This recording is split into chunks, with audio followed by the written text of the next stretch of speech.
하나님이 세상을 이처럼 사랑하사 독생자를 주셨으니 이는 그를 믿는 자마다 멸망하지 않고 영생을 얻게 하려 하심이라. 하나님이 그 아들을 세상에 보내신 것은 세상을 심판하려 하심이 아니요 그로 말미암아 세상이 구원을 받게 하려 하심이라. 그를 믿는 자는 심판을 받지 아니하는 것이요 믿지 아니하는 자는 하나님의 독생자의 이름을 믿지 아니함으로 벌써 심판을 받은 것이니라. 그 정죄는 이것이니 곧 빛이 세상에 왔으되 사람들이 자기 행위가 악함으로 빛보다 어둠을 더 사랑한 것이니라. 악을 행하는 자마다 빛을 미워하여 빛으로 오지 아니하나니 이는 그 행위가 드러날까 함이요 진리를 따르는 자는 빛으로 오나니 이는 그 행위가 하나님 안에서 행한 것임을 나타내려 함이라 하시니라. 아멘. 하나님의 말씀입니다. 오늘도 이 예배 함께하는 여러분 모두에게 우리 주님께서 주시는 풍성하신 은혜가 충만하기를 주님의 이름으로 간절히 축원합니다. 오늘 함께 봉독한 이 말씀은 우리 성경 중에서도 가장 유명한 말씀이라고 할 수 있겠습니다.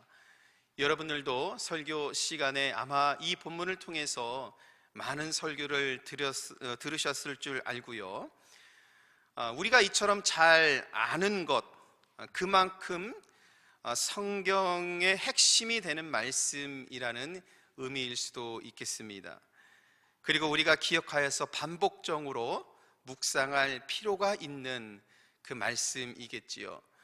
성경의 모든 말씀은 한 구절 한 구절 우리 모두에게 다 은혜롭고 중요한 말씀입니다만, 그러나 오늘 이 말씀은 복음 중에서도 복음, 성경 말씀 중에서도 하나님의 거룩한 사랑을 가장 집약적으로 잘 요약한 말씀이라고 우리는 알 수 있겠습니다.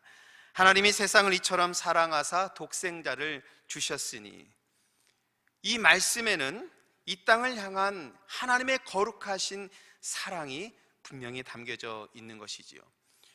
여러분, 이 말씀을 어렸을 때 혹은 신앙생활 하시면서 불렀던 그 찬양으로 불렀던 거 기억나십니까? 하나님이 세상을 이처럼 사랑하사. 우리 같이 한번 불러보겠습니다.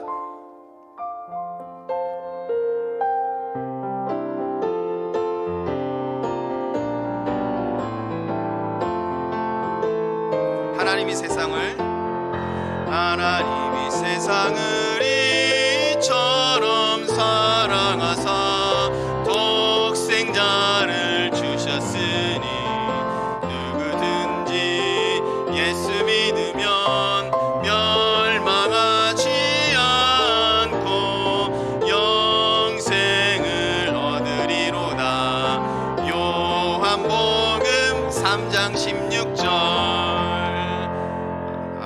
여러분 다 기억하시는군요. 네, 주일학교 때, 또 우리 유스 다닐 때에, 신앙생활 할 때 이 찬양, 또 이 말씀을 잘 읽으면 선물도 받고, 그죠? 이 말씀을 묵상하고 읽고 이 찬양을 부르면서 하나님의 사랑을 기억하게 했던 그 추억이 떠오르실 거라고 저는 생각을 합니다. 아마 거의 모든 분들이 다 이 찬양을 부르셨을 텐데요. 지금 그만큼 우리가 이 찬양을 부르고 알 수 있을 정도로 모두가 안다라는 것은 그 이유가 있는 것입니다. 말씀드린 바와 같이 복음에 대한 분명한 말씀이 이 구절에 담겨져 있기 때문인 것이죠. 저는 이 말씀 속에서 가장 마음에 와 닿는 것은 세상을 사랑하시는 하나님이라는 말씀입니다. 하나님은 여러분 세상을 사랑하십니다. 여러분 믿으십니까?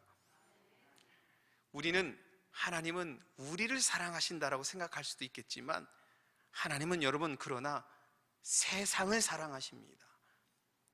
그래서 하나님께서는 세상이 구원받기를 원하신다는 이 말씀, 이것이 너무나도 중요한 말씀이라는 것이지요. 그리고 이 말씀을 통해서 우리는 누구를 사랑해야 하는지에 대해서도 이 말씀을 통해서 알고 깨닫게 되는 것입니다. 하나님은 세상을 이처럼 사랑하셨는데, 그러나 세상은 하나님께 잘하지는 못했습니다. 태초의 세상이라고 말할 수 있는 에덴 동산에 하나님의 사랑이 충만했습니다. 모든 것이 풍족했고, 그리고 옷이 없어도 부끄러움을 모를 정도로 사람들은 너무나도 순수한 그런 상태에 있었습니다. 그러나 인간의 불순종으로 인하여서 죄가 그 가운데 충만하게 된 것이죠. 에덴 동산 이후에 성경이 기록하고 있는 역사는 사실은 하나님의 사랑을 훼손한 역사라고 말할 수 있을 정도인 것이죠. 하나님은 세상에 하나님의 사랑이 충만하기를 원하셔서 계속해서 말씀하셨습니다. 하나님의 사랑이 충만할 수 있도록 선지자를 보내주셔서 말씀해 주셨고, 그들을 통하여서, 그들을 따르는 사람들을 통하여서 하나님의 사랑이 세상에 충만해지기를 하나님께서는 원하셨습니다. 말씀을 선포하게 하셨고, 사랑 가운데 살아갈 방법을 알려주셨지만, 여러분, 세상은 그 하나님의 사랑을 거부한 것입니다. 그래서 오늘 말씀에 보면 사도 요한이 이해하고 있는 세상은 하나님의 사랑을 거부한 세상이라는 것입니다. 요한복음 1장 10절에 이렇게 말씀하고 있습니다. 그가 세상에 계셨으면 세상은 그로 말미암아 지은 바 되었으되 세상이 그를 알지 못하고. 세상은 그로 말미암아 지은 바 되었지만 세상은 어떻게 한다고요? 그를 알지 못합니다. 너무나도 안타까운 이런 상황이죠. 하나님을 알지 못하니까 당연히 하나님의 사랑을 알지 못하는 세상인 것입니다. 그래서 하나님은 보다 분명하게 그 사랑을 알려주고, 그 사랑을 따르고, 그 사랑 안에서 살아갈 수 있도록 하나님의 사랑의 징표로서 예수 그리스도를 이 땅에 보내주신 것입니다. 그래서 예수 그리스도는 하나님을 거부한 세상을 향한 하나님의 사랑입니다.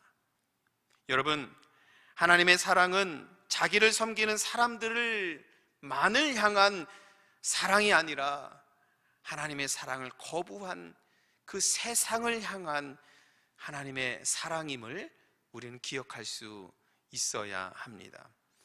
저는 이 말씀을 묵상하면서 제 자신이 매우 부끄러웠습니다. 왜냐하면 제 자신을 포함해서 많은 분들에게 익숙한 것은 정죄하는 것입니다. 규정하는 것입니다. 죄에 대해서 손가락질하는 것이 우리들에게 매우 익숙하지요. 어떻게 보면 우리 인간의 마음속에 있는 악한 것들이 여전히 존재하고 있다는 생각을 할 수밖에 없는 것입니다. 죄 많은 세상에서 우리는 고귀한 신앙인들이라고 우리는 그렇게 생각을 하며 살아옵니다.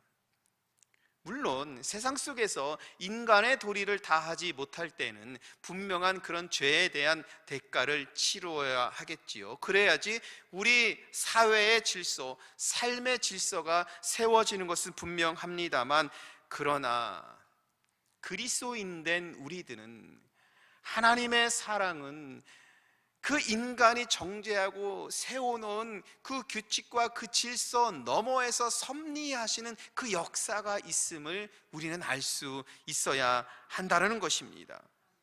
하나님의 사랑은요, 하나님을 거부한 세상을 품으시는 사랑까지 넓어지고, 그러므로 죄까지도 품고 용서하는 은혜가 담겨져 있음을 우리는 믿을 수 있어야 합니다.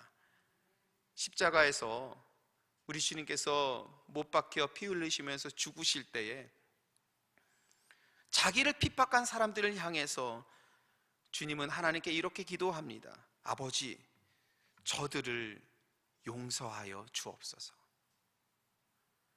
여러분, 이것이 하나님의 마음이라는 것입니다. 하나님은 예수님을 통해서 하나님이 어떠한 사랑을 이 세상에 전하시는지를 알려주시는 것입니다. 원수들을 향해서, 나를 핍박하는 사람들을 향해서 하나님, 저들의 죄를 용서하여 주시옵소서 라고 기도한 주님의 이 마음, 바로 이 마음이 하나님의 마음이고, 하나님을 따르고 주님을 따르는 우리들이 품어야 할 마음이라는 것입니다. 십자가에서 하나님의 사랑을 보이신 주님을 통해서 여러분, 저는 사랑은요 항상 용서라는 것과 짝을 이룬다고 생각을 합니다. 사랑이 있으면 용서가 있는 거예요. 여러분, 사랑해야 용서할 수 있는 것이고요, 용서할 수 있는 사람은요 사랑이 충만해야 용서할 수 있는 것입니다. 용서와 사랑이 같이 있는 것이지, 생각해 보세요. 용서와 불신이 같이 있다고 생각해 보십시오. 말만, 이 단어만 들어도 뭔가 좀 잘 맞지 않는 것 같지 않습니까? 용서를 하는데 불신 가운데 있으면서 용서를 할 수 있을까? 뭔가 불균형이 있는 것 같지 않습니까? 여러분, 물론 용서와 불신이 같이 있는 경우가 있습니다. 그런 경우가 거짓을 숨기고 있는 사탄의 역사라고 할 수 있는 것입니다. 사탄의 역사는 불신 가운데서도 역사할 수 있으면서 하나님을 따르는 사람들의 마음을 유혹하고 이 사랑의 충만한 가운데 살아가려고 하는 주의 백성들의 마음을 흐트러 놓는 것입니다. 세상은 그렇게 역사할지 모르지만 하나님은 사랑으로 그 죄를 탕감해 주시는 것이지요. 하나님은 사랑으로 이 세상을 심판하시는 것입니다. 그래서 신앙인들이 주님의 말씀을 따르고 순종한다라면 용서와 사랑은요 선택이 아니라 필수입니다.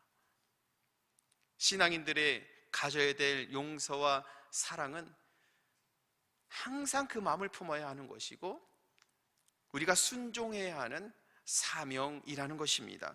사실 용서하고 사랑하는 것이, 여러분, 우리는 날마다 교회 와서 용서하고 사랑하는 것을 말을 하고 찬양하고 말씀을 듣지만 실제적으로 사랑하는 것이 얼마나 힘든 일인지 여러분 자신이 더 잘 알 거라고 생각을 합니다.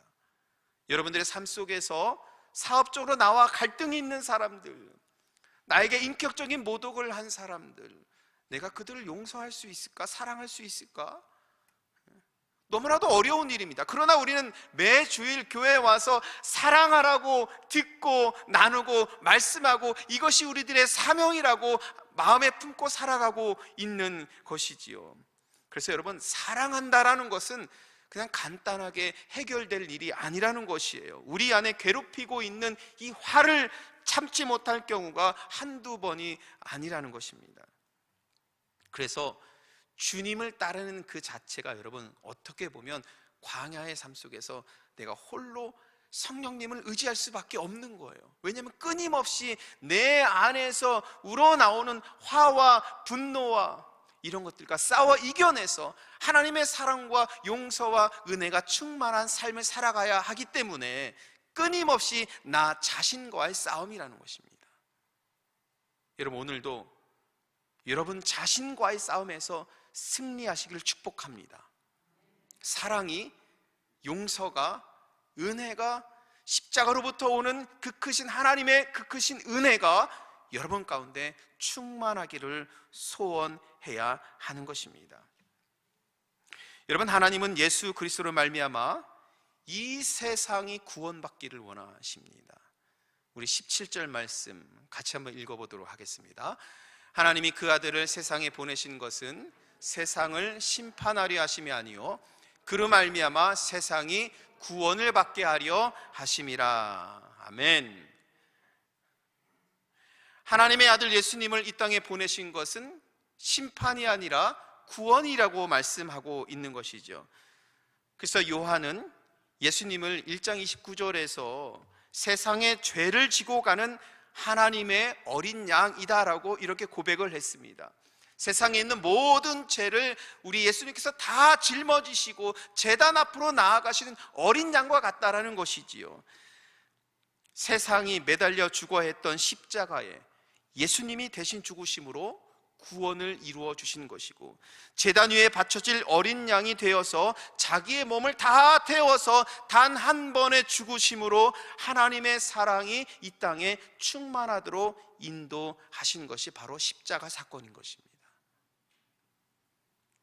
이렇게 대신 주님께서 죽으신 이유는 세상이 그로 말미암아 구원을 받게 하시려는 하나님의 계획이라는 것이지요. 여러분, 우리는 기억해야 합니다.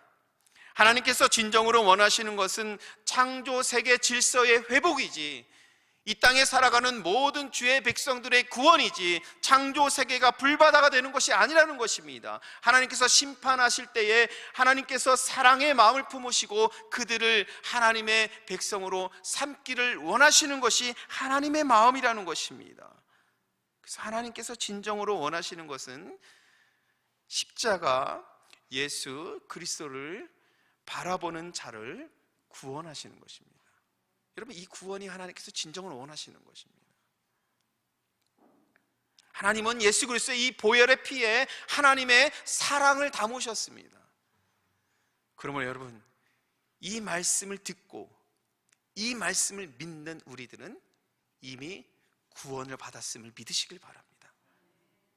그렇기 때문에 우리는 구원받은 이 삶 속에서 기쁨과 은혜와 감사, 그렇기 때문에 우리는 하나님을 찬양하고 경배할 수밖에 없는 것이고, 매 주일 나와서 주님을 찬양하는 것이 지극히 마땅하다라는 것이지요.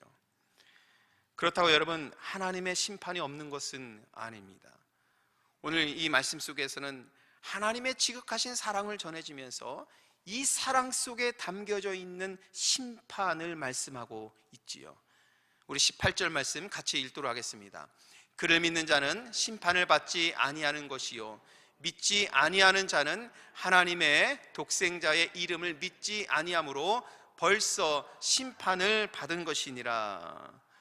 네, 심판을 이야기하고 있죠. 이 말씀 속에서도 여기에서는 예수 그리스도를 믿는 자와 믿지 않는 자가 구별이 되고 있습니다. 믿는 자는 심판을 받지 않을 것이고, 믿지 않는 자는 심판을 받는데 어떻게 심판을 받는다고요? 벌써 믿지 않는 것 그 자체가 벌써 그들에게는 심판이 주어졌다는 것입니다. 여러분, 어떤 경우에 우리는 삶을 살아가면서 하나님의 이 심판을, 우리는 삶에서 일어나는 불행한 일이 하나님의 심판으로 생각하는 경우가 종종 있는 것 같아요.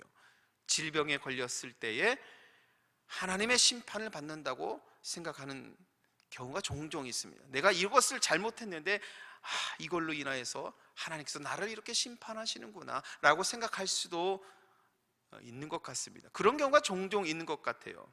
사업을 실패할 때, 혹은 원치 않는 일이 일어났을 때 신앙생활을 내가 잘못해서 하나님께 심판을 받는구나 라고 자책하는 경우가 종종 있습니다. 물론 여러분, 자기의 삶을 돌아보면서 믿음을 재정비하는 것은 신앙생활에 있어서 매우 중요하고 유익합니다. 그러나 하나님은요, 결코 그렇게 심판하시지 않습니다. 만약 하나님께서 그렇게 심판하신다고 우리가 믿는다라면, 생각한다고 한다라면 우리는 벌써 죽었을지도 모릅니다. 그죠? 삶의 불행으로, 우리들의 삶에서 오려는 찾아오는 그런 삶의 불안과 어려움으로 하나님께서 심판하시는 것이 아닙니다. 본문에서 의미하는 하나님의 심판은 보다 본질적이라는 것입니다. 인생의 불행과 하나님의 심판은 구별할 수 있어야 돼요. 우리 하나님께서는 우리들의 인생에 찾아온 이 불행 속에서 우리를 구원하시기를 원하시는 분이라는 것입니다.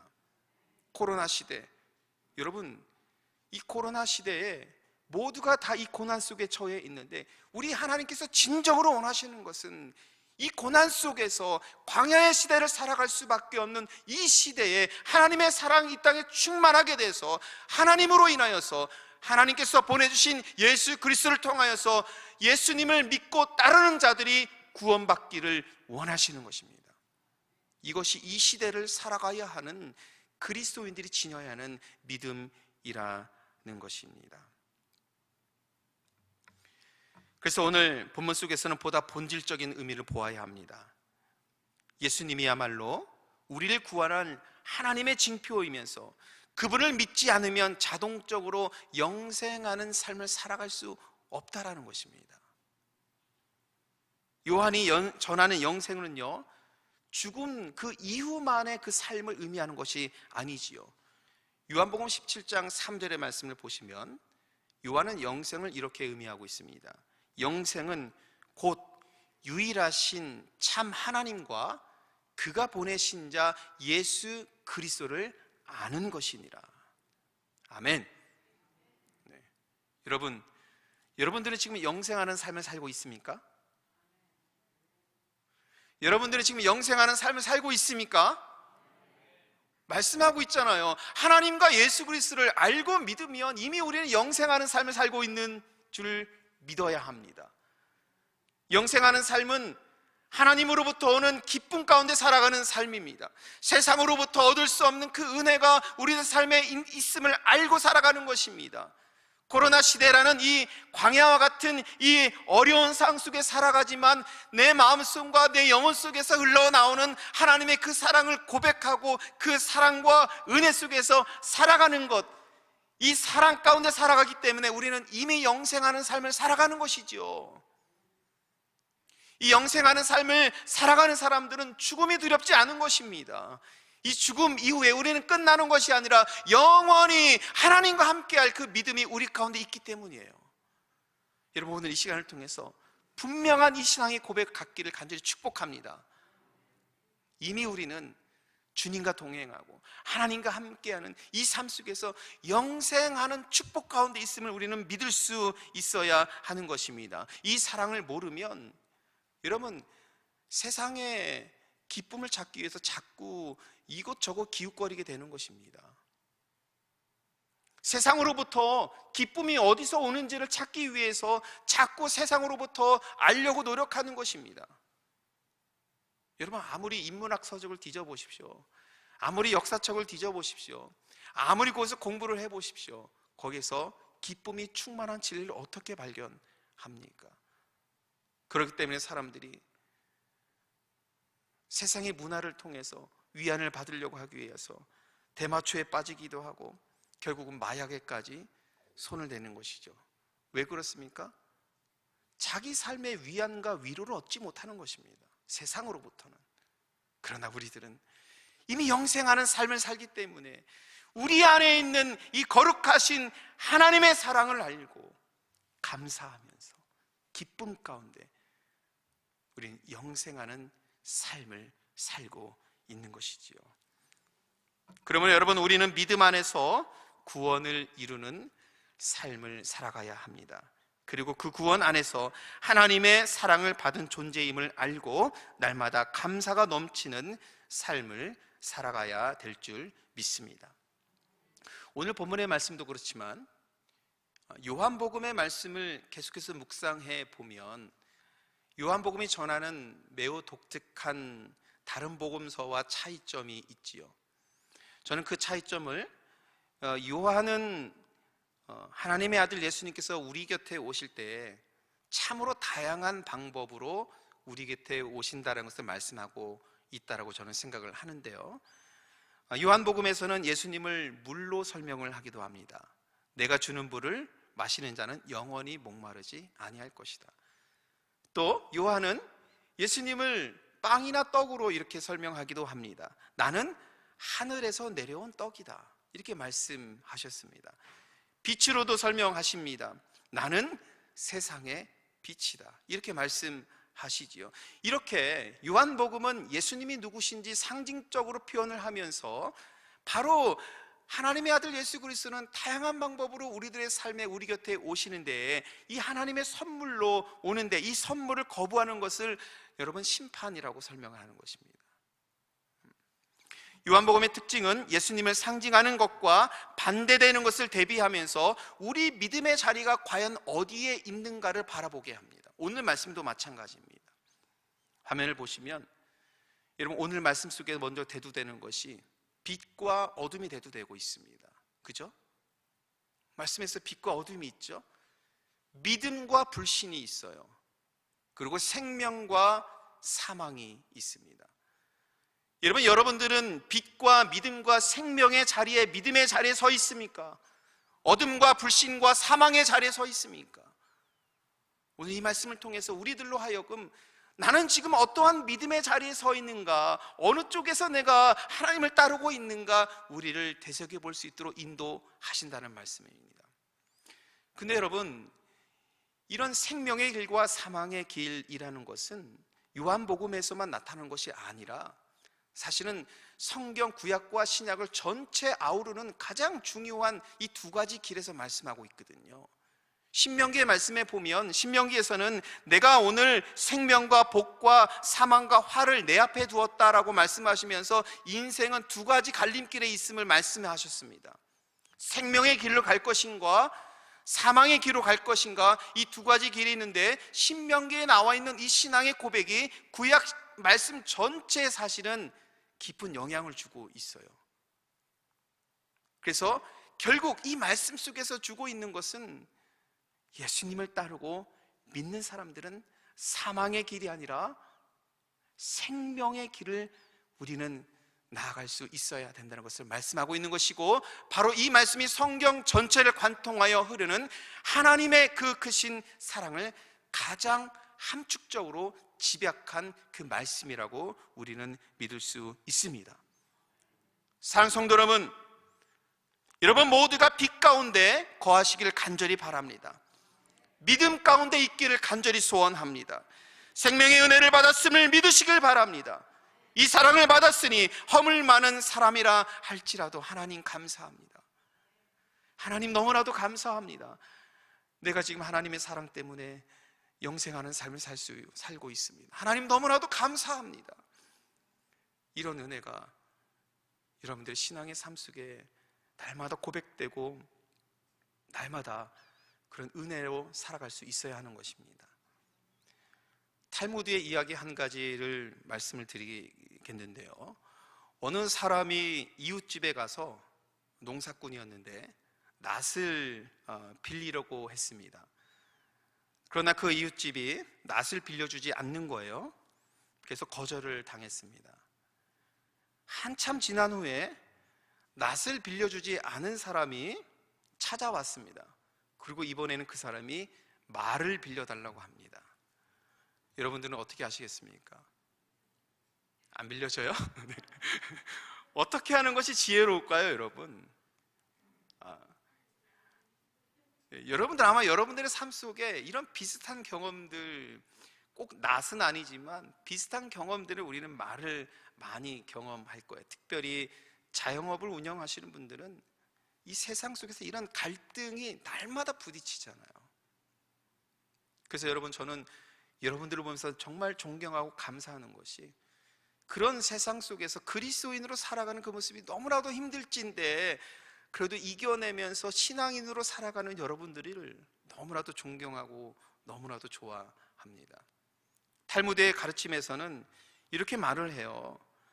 내가 낫을 빌려달라고 했을 때 안 빌려줬잖아. 그러니까 나도 당신에게 말을 빌려줄 수 없어. 이렇게 말을 한다면 그거는 복수라고 말을 합니다. 복수하는 거예요. 그리고 당신은 나에게 낫을 빌려주지 않았지만이라고 말을 하면서, 그런데 나는 당신에게 말을 빌려주겠소 라고 말을 하는 것은 증오라는 것입니다. 탈무드에서는 그렇게 가르치고 있어요. 거절당한 상처에 대해서 우리가 할 수 있는 것은 복수를 하든지 증오를 품든지 둘 중에 하나, 다분히 인간적인 모습입니다. 그러나 여러분, 성경이 가르쳐주는 것은 복수와 증오가 아닙니다. 사랑입니다. 우리는 이 사랑을 품어야 한다는 것입니다. 우리가 무엇을 잃고 무엇을 얻었는지에 상관이 없습니다. 성경에 말씀하신 사랑은 그저 내 앞에 온 것을 품어주고 사랑하고, 하나님은 세상으로부터 거부를 당했지만 독생자 예수 그리스도를 우리에게 내어주셨습니다. 자기의 아들을 내어주셨기 때문에 우리가 구원을 받았고 영원한 생명을 얻은 것입니다. 우리는 이 사랑을 받았으니 우리도 사랑하면서 살아가는 것이 지극히 마땅하고 당연한 줄 믿습니다. 이것이 세상을 사랑하신 하나님을 믿는 자녀들의 삶인 줄 믿고, 또한 십자가의 은혜를 통해서 구원받은 우리들이 예수님을 따르는 귀하고 복되고 아름다운 삶인 줄 믿습니다. 이 말씀 기억하시는 저와 여러분 되어서 하나님께 영광 올려드리는 귀한 삶이 되시기를 주님의 이름으로 간절히 축원합니다. 기도하십니다. 세상을 사랑하시는 주님, 오늘도 이 말씀 따라 세상에서 살아갈 때에 우리를 통하여서 주님의 나라를 이루어 주시옵소서. 예수님의 이름으로 기도합니다. 아멘.